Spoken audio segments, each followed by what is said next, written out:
folks. Today we are another episode on front of you guys, and one of my co-hosts and guests is Jason SHVILI. Welcome, Jason. Hello, everyone. Hello, Robin. Thank you for having me again. My pleasure, Jason. Good to see you again. We supposed to have another guest, but there is some technical issues happening in the behind the scenes, so we're still working on it. I'm not sure he will make it on the time. If not, just we will go Yeah. ahead and do the programs as Yeah. it's schedule it. Yeah, Jason. Today we were talking about the greater picture of the Middle East, especially about there are three more hot spot in Middle East, and one of them has become lately, which is the Cyprus. It's kind of between Israel and just give me a second, and our guest is right over here. Let me have him. Yeah, that's perfect. Ah, Uh, there's Near. Nair is here. Hello, do you hear me, Mr. Nair? Hello. Near at השומע?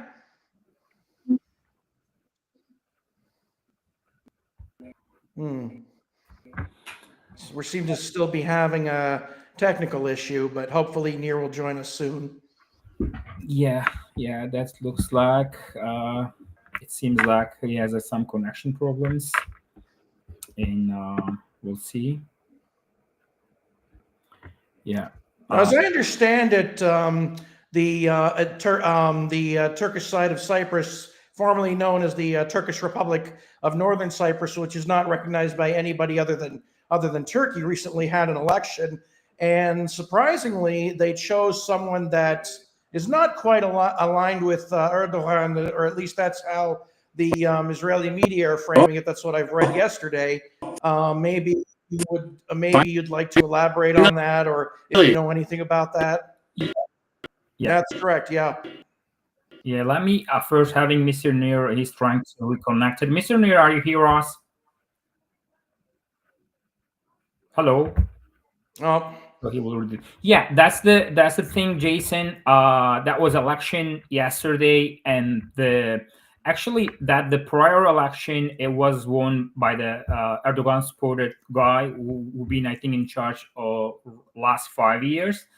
And yesterday the election it turnout was I think 64%, like slightly better than the previous one. And the guy who was in favor of the European Union and Cyprus Federation, it's a won election, which is kind of another slap in Turkish politics in the Middle East. Mr. Nair, are you here, sir? But I don't hear you well. It's very much flexible. So how is the sound? Do you have a Something is stable not working connection? well on the link.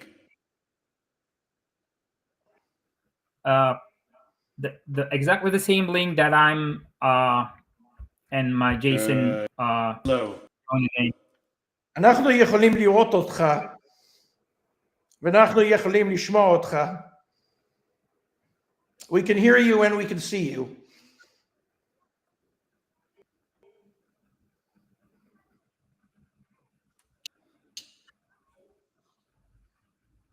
I think he's. Yeah, it seems the connection is a little. Yeah, we'll. Yeah, we're having where we can hear you, but the connection is not great, unfortunately. Yeah, exactly.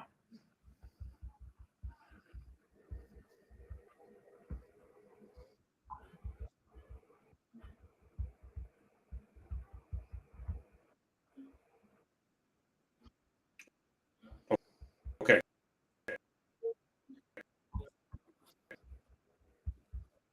Yeah, it seems like we're still having trouble hearing Near there.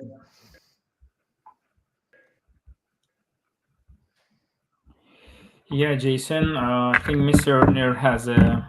Yeah, it looks like some technical issues. Yeah, in the back the scene, I'm trying to reconnect with him and giving him heads up, like what's happening on. But it seems he has a problem with the stable internet connection. That's what I'm assuming. But Mr. Nim thinks about links. I think links works perfect, right? Yeah, well, it does for me, yes. Okay, so same here. Yeah, that's the Cyprus is lately become very hot spot in Cyprus. I just want to give the little hats up about why it's important. Since 1960s, Cyprus is something like a very strategic point in the Middle East. Yeah, Kind of like a overseeing to Mediterranean, North Africa, Middle East, and Turkey. yeah. Since that, Cyprus has been really a great point for UK, for Turkey, for the Greece and other countries as well. So, and this election is in Cyprus also kind of, as I mentioned, is a slap in Erdogan foreign policy and towards the Middle East. And before to ask you to do about 5 things about that one, Mr. Neer, how's your connection right now? You hear us? Yeah, Jason, I think is still reconnecting. Yeah, Jason. As I mentioned, the election, it was like the pro European candidate. He won over 64% of the votes. Pretty big, quite margin. We solid majority. Yeah, that's like another thing. And I think Mr. Neer's connection is getting slightly better. Yeah, Jason, please mention 5 things about that one. Then we will jump to the Israel and Iran and the Kurds as well. Mm-hmm.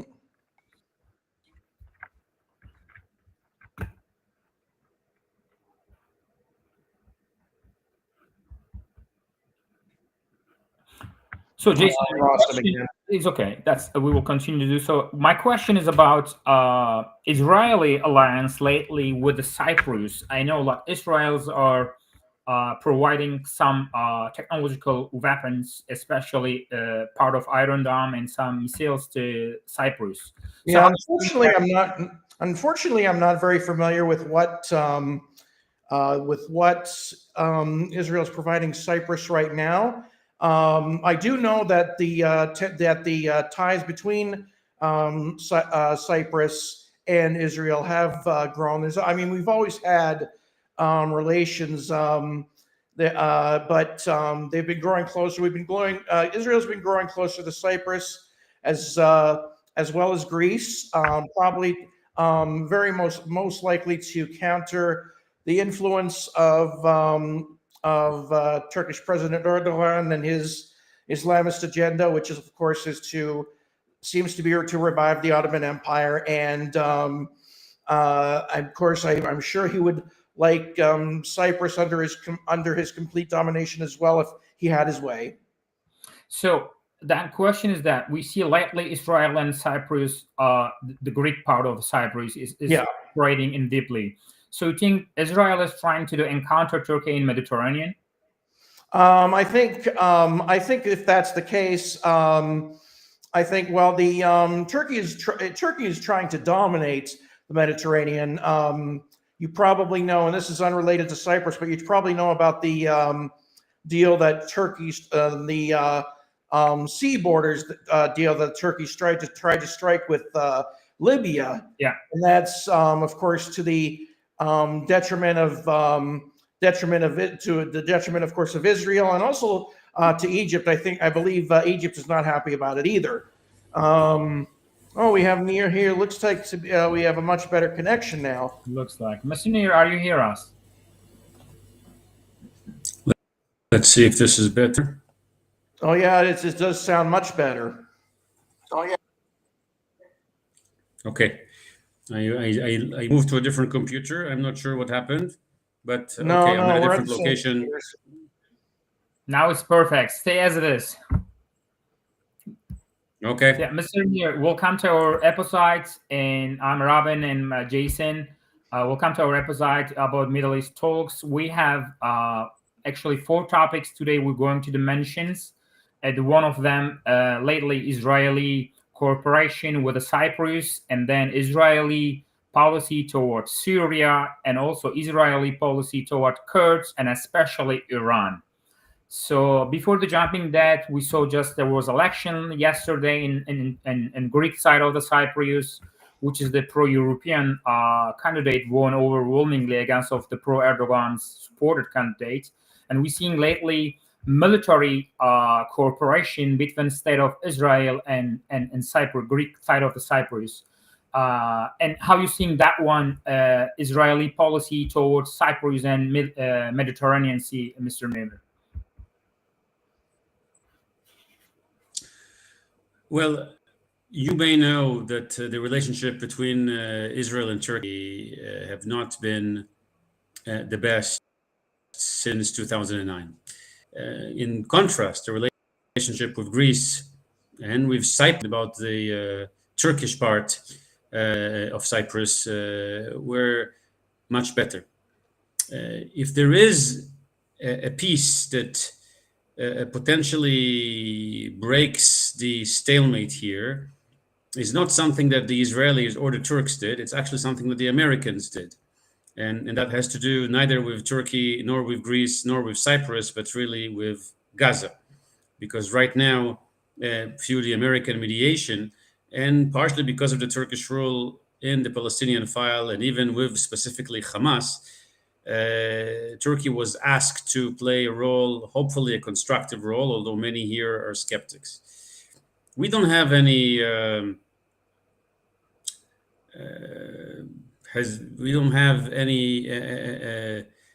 I think, aspirations of what the entity of Northern Cyprus is. I mean, this is an area or country that is recognized by, I think, only 3 countries in the world, Turkey being one of them.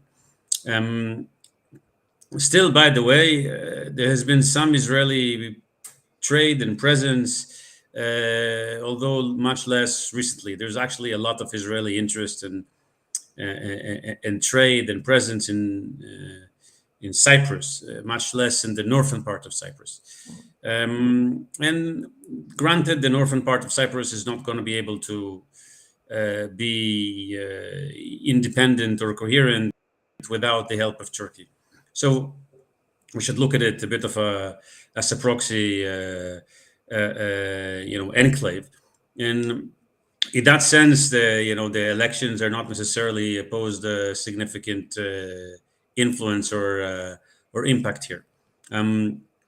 However, what now may happen on the broader scene with Turkey is interesting, because if Turkey is going to be more involved in Gaza, and it needs to coordinate more closely with Israel, and Hakan Fidan came to the conversations in Sharm el-Sheikh and became more involved, and now we hear reports of Turkish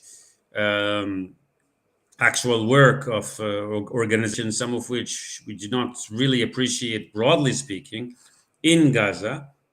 This means that Turkey is becoming closer to here. This may have a positive impact at the end, because all of this coordination means that we can speak about other things, and that has potential positive ramifications. But time will tell whether this thing is going to improve the relations that we have with Turkey, and in that sense with the Turkish enclave, or will Turkey use this opportunity to create additional influence, which is not necessarily positive, in places like the Temple Mount, as it has been doing before? Yeah, unfortunately, I have to be a pessimist here and say that Turkey's growing involvement, and particularly in the peace deal in Gaza, is not something I relish very much. And like you said, Nir, a lot of people in Israel are very skeptical about it.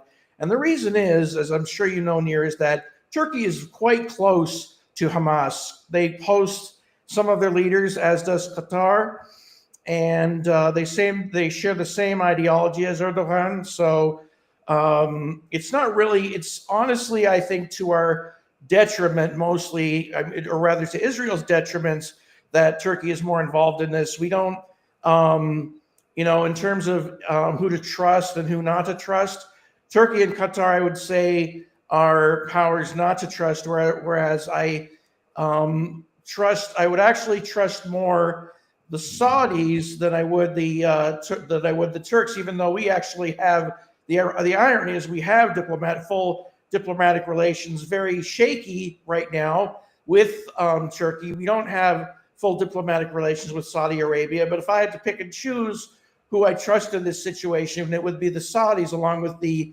Emiratis, the United Arab Emirates, and Bahrain. Qatar and Turkey, I just don't trust because they have the same Islamist ideology as Hamas. I have a question, Mr. Nir, about those oil corporation, and then Trump was in Sharm el Sheikh and for the making the peace. But could we tell that it's very fragile, because if the Hamas won't get disarmed, those all cooperation or agreements between those states will be collapsed? Well, first of all, Jason, you have rephrased some of what I've said, and I think I will reiterate. Getting the Turkey and Qatari involvement was not our idea or our priority. And in this sense, I'm talking about Israel. This is something that came about as a result from the American intervention. What I mentioned is that this may also be, and as somebody who is a policy analyst and who is following very closely these issues, it also may be a moment of opportunity. We need to try to push Turkey, and the Americans are trying to push Turkey and Qatar in a certain direction. I think we can and should be more skeptics because we understand exactly where they come from. In terms of Turkey, it wasn't just about sympathy for Hamas. Turkey hosts Hamas. Turkey supported Hamas. The same organization that's now working in Gaza was responsible for the IHH and the Navi Marmara, affair, and this government in Turkey, which is different than I think the Turkish people, many of whom we still have very close relationship with, has taken a very specific line, which is not just about Hamas. It's also about bringing religious tensions into the heart of the Temple Mount in Jerusalem. We have significant issues with them. The Americans are trying to create a move which has broader ramifications. And I think, Robin, to come into your question, of course, things can always collapse. The plan, the 20-point plan, a fairly long plan, like many other plans, has immediate short-term phases and long-term phases. Until you get to chapter or points number 19 and 20 that speaks about the long-term solution, that hints a new status quo, perhaps a long-term entity on behalf of the Palestinians. Again, very aspirational, because I think certainly if you ask anyone in Israel, but I think also if you look around, it's not that the Palestinians are ready, not just in Gaza, also in the West Bank, to really form a responsible entity. And there are too many open issues. But until we'll get to chapter 18 and 19, we realize that we're not even able to see the beginning of the implementation of the first points. Yes, we did get the hostages back, which is for us a sign of relief. The vast majority of them, there's still bodies buried in Gaza, when Hamas says that they may not know where to find them. But let's assume that we will be able to move beyond this phase. Hamas seems to, so far, refuse to be a part of another mechanism of governance that is suggested by the 20-point plan. Nir, then I'm going to have a related this topic to question to you and Jason. So the question is that, what we have seen, literally Turkey has using its own proxies, like a Hamas, and even Turkey has a deep cooperation with some fraction in Syria. But now what we see in this Turkish-supported jihadists are sitting in Damascus. And Damascus is just 60 kilometers, which is roughly 40 miles away from Israeli border. So if Israel get that much threatened from very, very small piece of the land, which we call the Gaza Strip, from the Hamas, what about broader Israeli intelligence or seeing the situation in Syria? Because that's way stronger than Hamas, and its new regime are sitting in Damascus, or real threat to Israel. And we know that by jihadist mentality, the way they've been doing in the past and in present, they are the one who's saying the Temple Mount and Jerusalem will be freed from state of Israel. So if Israel couldn't even implemented its own security perimeter around the Gaza, but now Israel is facing bigger threat in next door in Syria. What do you think about that, Nimir, Mr. Nair, about Israeli approach in Syria? And then I will jump to the Jason. Yes, sir. Well, Robin, I will have to take a slightly different line here with some of the basic assumptions. Look, if you're looking at October 7 and this war and what it had done all throughout the immediate environment in Israel, and also specifically in Syria and in Lebanon, I think the map of threats is different. Yes, there are jihadis in Syria. There were jihadis in Syria, and more so in the time of the Arab Spring and the Syrian civil war.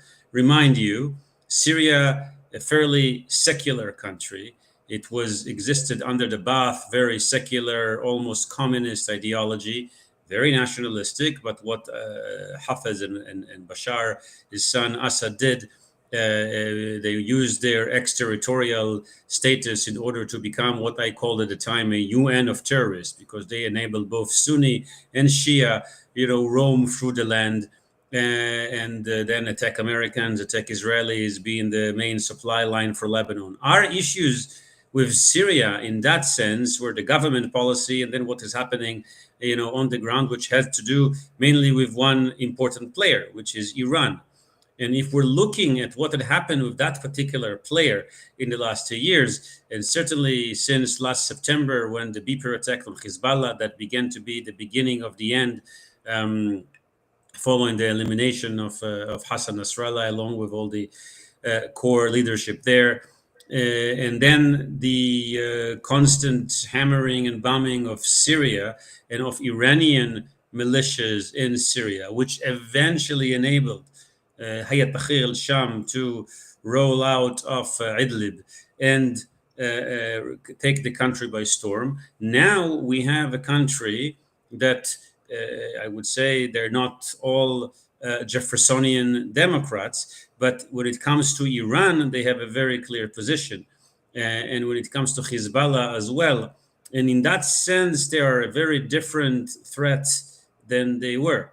And even so, I would say that we see the potential of a new agreed upon reality, security arrangements, maybe even other things that we can potentially do in order to push the more pragmatic voices that we believe exist in the Syrian polity. No, we did not elect Ahmed al-Shara, a former member of Al-Qaeda and Jabhat Fath al-Sham and Hayat Tahrir al-Sham, and somebody who's been involved in ISIS circles to become the president.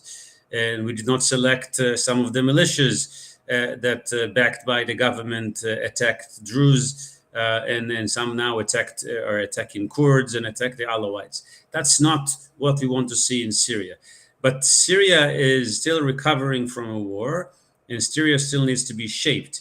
And I think that we would love to see the shaping of Syria in a way that's going to be more conducive to a more pragmatic entity that on the one hand will push the Iranian extremists, but will also push the Sunni extremists. And therefore, we thought that it's important to take positions to defend minorities in Syria. We did so actively and with the Druze. There were some important statements and things beyond statements that were made when it comes to the Kurds of Syria. We believe, broadly speaking, that the minorities of Syria needs to be protected, like minorities generally in the Middle East. And we also believe that some of the more pragmatic forces in Syria come from these groups. And we have a relationship with them. I'm involved in some conversations as well in the level of civic society. It's important. And again, I would not be quick to say that now we moved from this type of dictatorship to Islamist dictatorship and that all are jihadis, because I think what we need to do, what the Kurds in Syria needs to do, what the Druze in Syria need to do, is eventually to work and find new balance with the government. And what we can do as potential players from the outside is to push the Syrian government and to use other leverages we have, whether they are the Americans, whether they're other countries, to make sure that there's going to be a better formula found. Otherwise, we're destining ourselves to basically constantly find enemies everywhere and then have another round of fighting. It's not the only way. Yeah, Jason? I just tend to, I don't know, Robin, you might have, I think you might have read this article of mine, but Nir referred to the pragmatic Syrian politicians. The only thing I can say is that the most pragmatic Syria, ideally, is no Syria. I honestly think the country should be completely partitioned. Now, unfortunately, I don't think that's going to happen. But at the same time, I don't think the Kurds in North and Northeastern Syria should, or the Druze in Southern Syria, or the Alawites in Latakia should even be forced to cooperate with this new Syrian government. And unfortunately, that's how the Americans have been pushing them, almost trying to coerce them into cooperating with this government, into being part of a centralized Syrian state. In fact, the Americans won't even endorse federalism, which would give the Kurds, the Druze, the Alawites, and so forth some sort of autonomy, which is the least they deserve. And I'm quite frankly frustrated and angry that the U.S. is pushing these minorities who the Syrian government has no respect for to cooperate with this new regime. And we saw examples of that during the basically the slaughter of the Druze earlier this year, and the slaughter of Alawites in Latakia earlier this year. This is not a government to be trusted by any minority in Syria, and it's certainly not a government to be trusted by Israel. That being said, there is a way for Israel to maybe, to make some sort of deal with the Shah's regime, and at the same time, in the sense that it protects Israel's interests and it protects. Jason, relating to what you say, what I'm seeing as an Kurds and American from outside. So Turkey right now expanded its own border right next to the Israel, and Turkey has a huge influence in Libya and north of Cyprus. Yeah, and Turkey also expanding in north of Iraq, where is the South Kurdistan. So what I'm saying, the Israelis might not think the situation, but don't forget the Erdogan's regime or Erdogan's ideology. It's very quite similar to the Ihwan Muslimin, Muslim Brotherhood. So what I'm seeing in the big picture, and I'm not talking about right now. I know the Qataris are flowing millions of dollars to the UN, to the Europe, to the US to polish the new regime as a unified and stable security over the Syria. But what I'm seeing in really is that, so in 20 years, nobody will guarantee that Israel won't face a threat. In growing jihadist regime, strong jihadist regime in Syria under influence of the Erdogan might not now, but in the near future will be very big threat to Jordan. If the Jordan will be getting jeopardized situation, that's a really indirect attack to Israeli own sovereignty. So what we saw in like 10 years, 12 years ago in Egypt with an election, Muslim Brotherhood, like a Morsi, and if we have been overturned, it will be biggest catastrophic threat to the Middle East. But luckily, it being overturned. But nobody's guaranteed that in Syrian regime won't threat bigger threat than Shias or Iran or Hezbollah to Israel or Jordan. What I'm seeing, the Qataris are as a hub center of the Ihwan Muslimin ideology, and financing them, and now having them as a state level controlling the Ankara and controlling to Damascus. Who knows? Maybe next in Amman, and that's like the bigger picture what I'm seeing. And before the jumping the third questions, Nir and Jason. So Israeli, it's this time like Israel, as we mentioned in previous episode, Israel has traded land with the peace, like with the Egypt, with the Lebanon, and even with Jordan and back then. So those all things failed, like, and still Israel is not secure, like still they are not safe because those countries are pretty much, not all of them, but most of them are not really uh, accepting the Israelis or has a right as exists as Palestinian, as exists as Arabs or other countries.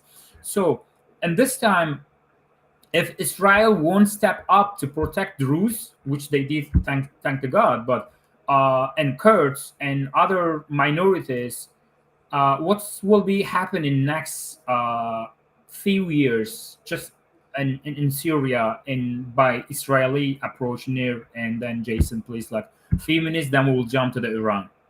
Yeah, Near. Robin, I will still have to take a slightly different line with all of this. Look, in 1979, we've had a peace deal with Egypt. We have a very cold peace with Egypt. But Egypt had led the Arab world, and it had led the resistance front, and it had brought Syria to a war, two wars with Israel. And since 1979, we have continued to create relationships with additional countries. And despite all the wars we've had before Israel, have actually been much safer. And I'm thinking now, even in the context of October 7, with what we have done, which was, of course, a very big issue and a failure that is first and foremost an internal Israeli failure. That's how we see it, because we should have known how to handle this differently. But what we have used we have used this as an opportunity to try and push the Middle East in a certain way and distance some existential threats that, if you're looking at 10 years, if you would have given more 10 years for Hezbollah and to Iran, it has been much more of a existential threat than anything right now we believe some jihadists can do in Syria. There is another big move that is happening here. And again, it's always relatively easy to assume what may happen in 10 years. But if you would have tried to do it 10 years ago, you would have all your predictions going completely wrong. But one of the big moves that is attempted is to bring states back to where states should be. The Westphalian principle that the integrity of states, the territory of state, the identity of the state is the key for security.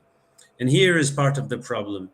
The states, and some of the states in the Middle East, Syria is a very good example. It's not a cohesive state. It's not a state that was created on the basis of very deep history. And therefore, that explains in Syria and in Lebanon, because of the ethnic tensions, because of the religious groups that exist. And the states had failed.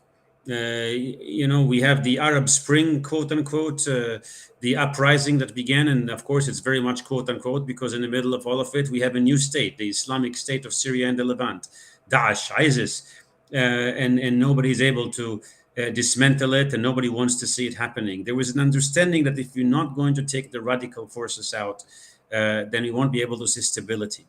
And what the Americans are trying to do, of course, in their somewhat clumsy American way, they're trying to push the moderate forces in the region, perhaps with the push of the moderate forces in the region, to try to stabilize some states. Now, one interesting principle on this is to bring states back to where they need to be. Now, Jason may be correct. What we could do is we can divide Syria. And you know what? If you can create Kurdistan tomorrow and Druzistan day after tomorrow, I don't think Israel will be the first country to object to it. On the contrary.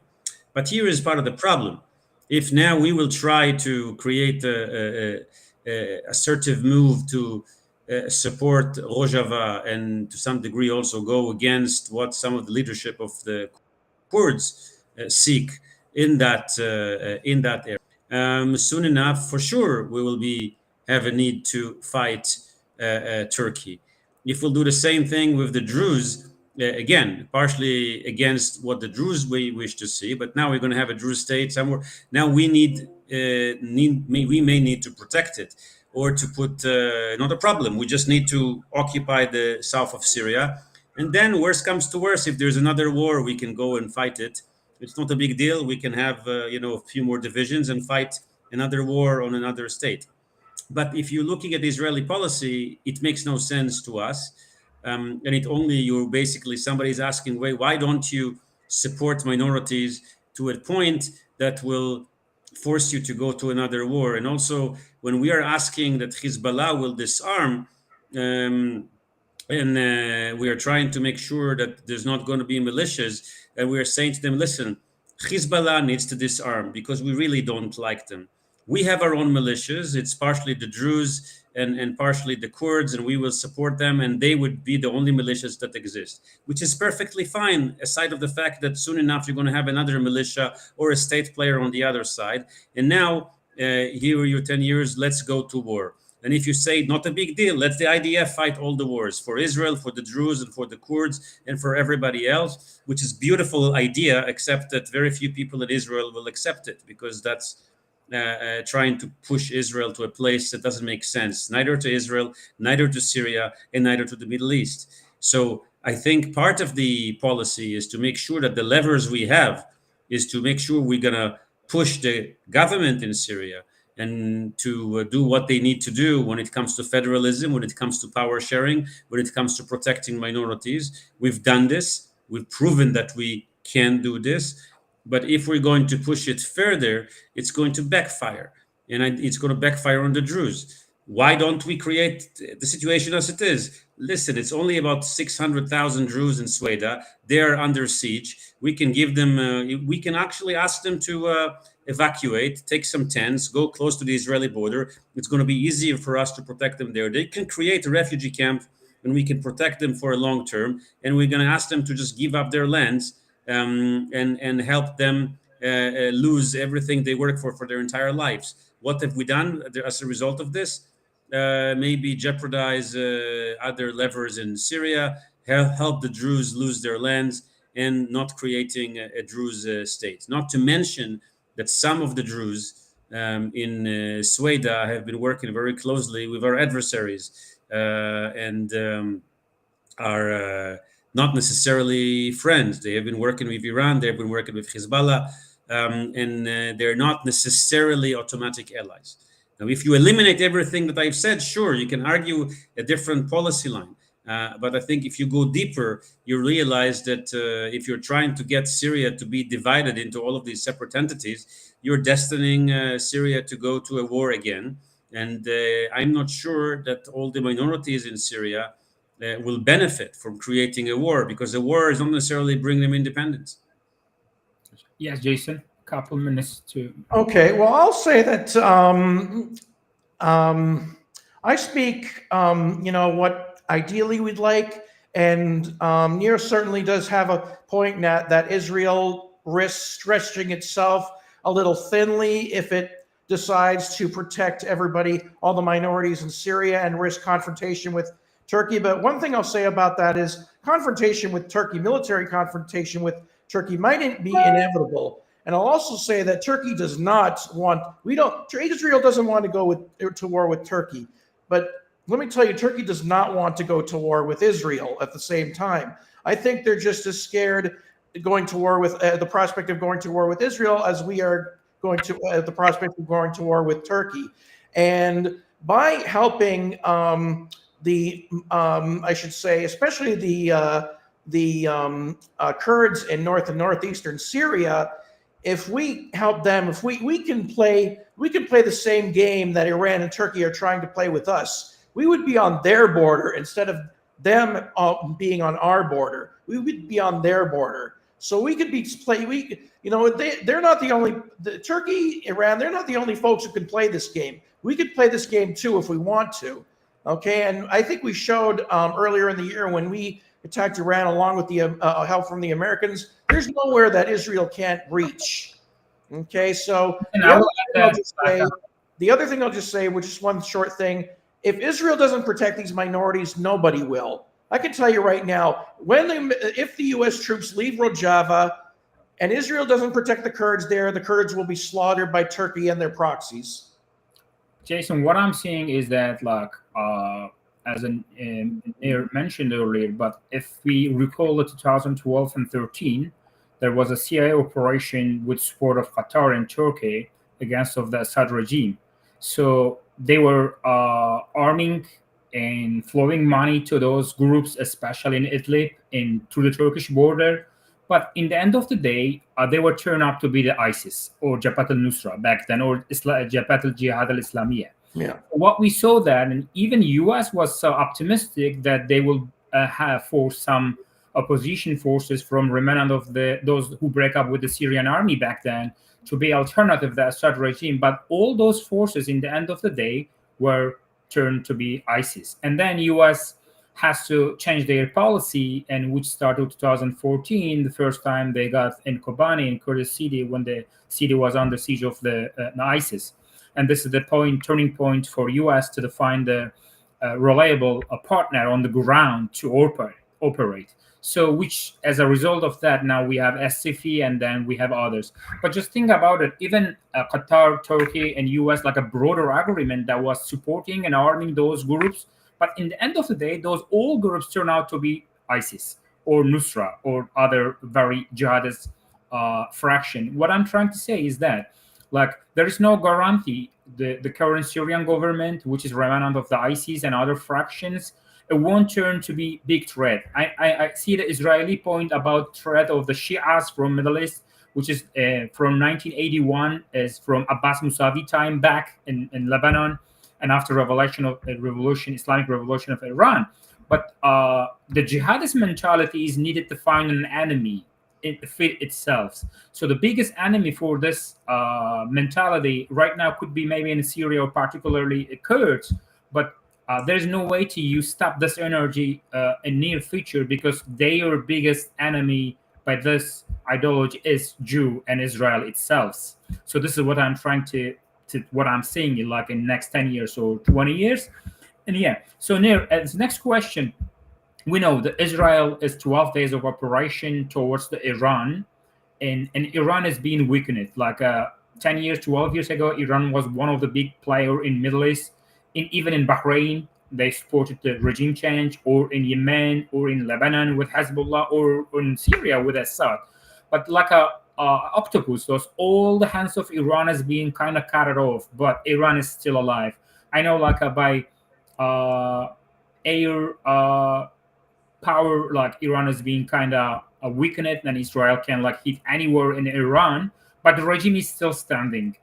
And what is the Israeli government or Israeli approach towards Iran? And especially Iran also is like a diverse country. Like they have Azeris and they have Kurds, they have Baluch and many other minorities.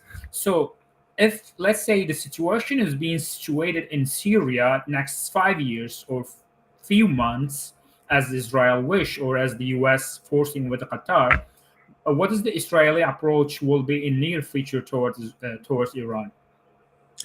Look, to begin with, the Gaza war that we've seen now in the past 2 years, we count 7 different fronts, which is a similar number that we count for the War of Independence of Israel in 1948. But there's a very interesting difference. In 1948, we were fighting against 7 different Arab countries. We did not fight against even one Arab country this time. The only people we were fighting against were Iranian proxies. Iranian proxies in Lebanon, Iranian proxies in Syria, Iranian proxies in Gaza, Iranian proxies in Yemen, Iranian proxies in Iraq, of course, Iran itself. So this issue is central to Israeli policy, which helps explain what we have seen here. What we had to do in 2 years is to slowly but surely move against the Iranian octopus.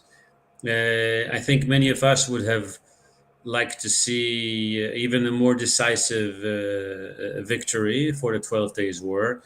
With President Trump, the announcement of victory sometimes comes a little bit before victory, but that's perhaps because sometimes you just need to declare victory. Iran is not a done deal. We've seen the recent statements, and we know that they will try to do whatever they can to move closer to the Middle East, to revive Hezbollah, to gain influence in Syria, to bring back its arms. That's a part of their raison d'etre. This is a part of what they do. And we also, I think, just like in Syria and Lebanon, understand that not everybody in Iran agree with this agenda. It's not just the majority. It's not the story of the minorities. We have seen time and again, ever since 1989, actually, and every decade, and certainly in the last few years, we have seen more people going and flowing to the streets and saying enough. We are Iranians. We would like to have an agenda that's called Iran. We don't need wars in other lands. We want food on the table. We want to see employment. We want to see future. We want to see an Iran that is focused on Iran, not Iran that is focused on another country that we don't even know. I hope that the voice of reason in Iran will prevail. It's not an easy thing. For that to happen, we need a regime to change. And for a regime to change, we may need to push from the outside, not just from the inside. And I think Israel had never hidden the hope that at some point Iran will change course. I think we've done a few things to show that we mean business, and I don't think we are in the complete business of regime change in Iran. That's not what the prime minister declared. But I think that broadly as a policy, we want to weaken this regime. And there are certainly... that question, like an Israeli strike was towards the Iranian nuclear capacity. So avoiding them to enrich the uranium and having the atomic bomb, right? So what if they continue to do so? Like, what is Israel going to do against it? I think that what you've heard very clearly, and also what you've seen, is that Israel is not afraid to act, even in Iran itself, if it sees a credible threat. And I think what we've heard President Trump saying in the last 2 weeks is something very similar. If the Iranians will continue, he sees the possibility of the United States intervening again. Well, that's the push on the nuclear front. But part of the push on the nuclear front is the push on the regime and the indication to the Iranian people. We can have a priority of obtaining nuclear weapon, investing in proxies, investing in military warfare, or we can have a priority of investing in Iran. And then perhaps even Iran can join the Abraham Accords. I don't think that the current supreme leader or its predecessor or the system will move toward this agenda. But the Iranian people can move into this agenda. Iran has been very close to Israel until 1979. Iran has been close to the West. Iran had a different approach. And perhaps one day Iran can come back to a different reality. That certainly, I think, will make the Middle East a more stable place. And I don't think this is an Israeli view. I think this is a view that's shared by many others. For Israel, for Israel, I think it's perhaps a little easier to say this than to some of the other countries. But we were also the target of Iran, and then we were not shy on targeting Iran in return. Gotcha. Yeah, Jason, a couple minutes, please. You mentioned about Israeli policy and U.S. policy towards the Iran. Well, I think Israel is more and less in lockstep with Iran. There was actually a rumor, a story that Prime Minister Netanyahu was might have been more interested in pursuing regime change than the Americans were, or that even Netanyahu might have wanted to assassinate the supreme leader right now, possibly, and the U.S. administration told him, no, you're not doing that. Again, I don't know if these rumors are true, but they're good. Actually, Turkish newspapers saying that Israeli was intent to kill him, but Turkish intelligence agency give them some information ahead of strike and avoid the supreme leader to get killed. Well, I wouldn't be surprised if that's what happens. Turkey and Iran see eye to eye on many things, and they both hate Israel. That's undeniable. But at the same time, they're rivals in other aspects. But they're both, they're very much on the same page, but not exactly.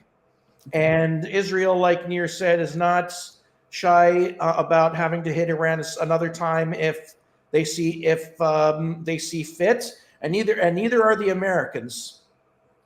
So what I really see about Iran, like I see the people want to change the Kurds, Azeris, Baluch, and other components of the Iran, but to be realistic, I don't see any regime change by the people. So Iran is many component by the Basijis, by the National Republican Guards, by the mullahs and others. So there's no really way to Iranian people will having their own. Yeah, you know what? Well, without helping or without igniting anything from outside. The Islamic regime controls the guns. Yeah, okay. There's no chance for Iran to get to part of Abraham Accord, to be really friendly towards the regions. I don't see that really in the near future. So the only way to the regime change, and regimes won't go changed by the people demands. Probably not. It's only military action. What I saw like during the Obama time and even the Biden's time, the regime got get away with what they're asking for it, especially financially. The relief with the Democrats' time in the U.S., and they took advantage of that one to put this money into the Syria, put this money into the Lebanon, put this money into the Yemen, and also put this money into their enrichment of the uranium. So yeah, and last question, Nir and Jason, before we close the program. So what are Israelis' perspective, the state of Israel or people of Israel, to seeing Kurds in not only in Syria but also Kurds in Turkey, in Iran, and in Iraq? Because I know, like, back in 1970s, in late of 60s, there was a cooperation between Iraqi Kurds, Mullah Mustafa, and even the Moshe Dayan. I'm talking about 50, 60 years ago. But we're lately seeing the both sides is kind of very ashamed or kind of devoted to be like having kind of cooperation. Like I see even the Shara in here, he had some meeting with some Israeli. Not a government delegation, but like an NGO's delegation in New York. But at the same time, the Kurds and Israelis, in what I'm seeing, is really shy to really having some exchange of the views towards the Syria and Middle East. And what you're seeing that in state of Israel and as an approach of people of Israel. Robin, I'm sorry that I will have again to take a bit of a contrarian line, and that's partially because I'm actually rather intimately familiar with this issue. First of all, Israeli and Kurdish cooperation, certainly with Mullah Barzani and certainly with Barzani himself, now his son, it continued, and some of that, of course, has historical legacy, but other dimensions are done perhaps in a quieter way. But I don't. This collaboration has not completely stopped, and I don't think that you have shyness. If you're looking at dialogues like this, they take place. I'm not talking about not just we speaking. I mean, I've been a party of many dialogues with Kurds in person, on Zoom, but I've also hosted a good number of Kurdish delegations here, some of them public, things that were broadcasted on Israeli channels, on Rodau TV. And of course, the things that are broadcasted and the public engagement, as important as it is, that's actually not the most important piece when it comes to the relations. Granted, these arenas and these areas are sensitive arenas. If we touch Iran and if we touch Syria, if we touch just the Syrian Kurds or just like the Syrian Druze for that sense, of course, it has potentially has a much broader ramifications. And therefore, some of what Israel is doing when it comes to these issues needs to be kept to some degree a bit quieter. But I think it's actually not true to say that we are shy. And I think we see the Kurds as friends, as allies, as partners. I think that if the Kurds will have more influence in Syria, and broadly speaking, when it comes to the minorities, that looks at the Druze in particular as well. That's an Israeli interest.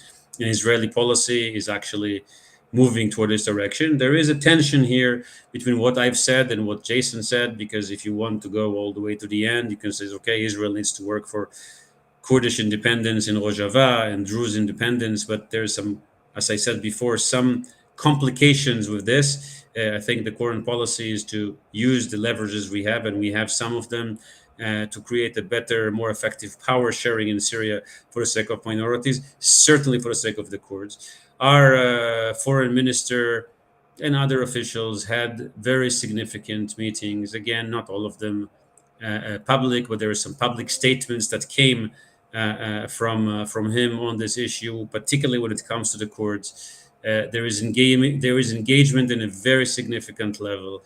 I don't think it's shy. I think there's maybe a way for us to do more, but I think we may be doing a bit more than you think, Robin. Gotcha. Thank you, Nir. Yeah, Jason. Well, admittedly, I don't have the familiarity or the inside track on Israeli-Kurdish relations as Nir does. Unfortunately, I'm very much an outsider. But from what I do know, I think that Israel can and should be doing more to help minorities in the Middle East, particularly Druze and Kurds. At the same time, I trust Prime Minister Netanyahu. I think he knows more what's in the interests of Israel vis-a-vis minorities in Syria than anyone else. And so, I would have my disagreements with him. Again, I would, if it was up to me, I'd be doing a lot more to assist the Kurds and the Druze in particular, and all minorities. Nir talked about power sharing. Quite frankly, I don't think the minorities in Syria should be having to share power with anybody, especially Islamists like Ashara.